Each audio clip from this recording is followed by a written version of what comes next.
ఈరోజు కూడా ప్రతి వైఎస్ఆర్సీపీకి సంబంధించిన ప్రతి కార్యకర్త, ప్రతి నాయకుడు కూడా ప్రతి గ్రామంలోని ప్రతి ఇంటికి కూడా తలెత్తుకొని సగర్వంగా ప్రతి ఇంటికి పోగలుగుతాం. మా ఎన్నికల మేనిఫెస్టోలో మేము ఇవన్నీ చెప్పాము.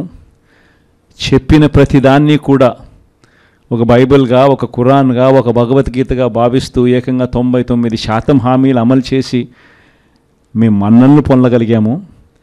మాకు కోవిడ్ లాంటి సమస్యలు ఎదురైనా కూడా ఏ రోజు సాకులు చూపించలేదు, ఏ రోజు ఇవ్వకుండా ఉండడానికి కోసం కారణాలు వెతుక్కోలేదు.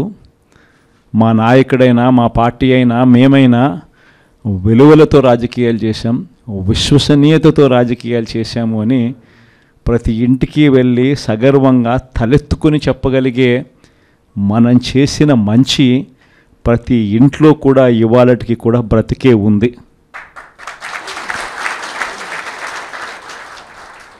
ఈ మంచి ఎక్కడికి పోలేదు. కానీ వాళ్ళు చేసిన మోసం, ప్రతి ఇంటికి వెళ్ళి ఓట్లు అడిగేటప్పుడు అక్కడ చిన్నపిల్లలు కనపడితే నీకు 15,000, నీకు 15,000, నీకు 15,000, నీకు 15,000, సంతోషమా? ఆ ఇంట్లో నుంచి ఆ పిల్లల తల్లి బయటకు వస్తే నీకు 18,000, సంతోషమా? ఆ ఇంట్లో నుంచి ఇంకొక అక్క చెల్లెమ్మ ఎవరైనా బయటకు వస్తే నీకు కూడా 18,000, సంతోషమా? ఆ ఇంట్లో ఎవరైనా ముస్లాం బయటకు వస్తే నీకు 4,000, సంతోషమా?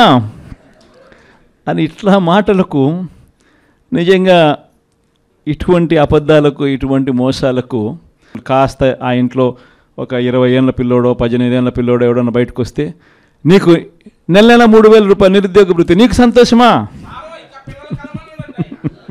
ఇవన్నీ మన కళ్ళ ముందన్నీ చూసినాం.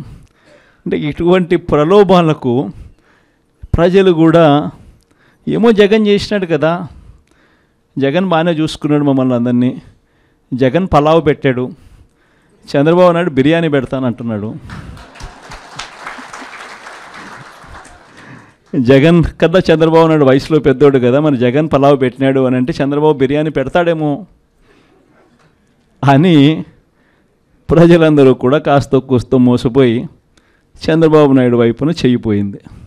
కేవలం 2.5 నెలల్లోనే ఒక ప్రభుత్వం మీద ఇంత వ్యతిరేకత రాగలుగుతుందా అన్న ప్రశ్నకు ఏదైనా ఎగ్జాంపుల్ ఏదైనా ఉంటుంది అని అంటే అది చంద్రబాబు నాయుడు గారి ప్రభుత్వమే అని చెప్పి కూడా చెప్పచ్చు.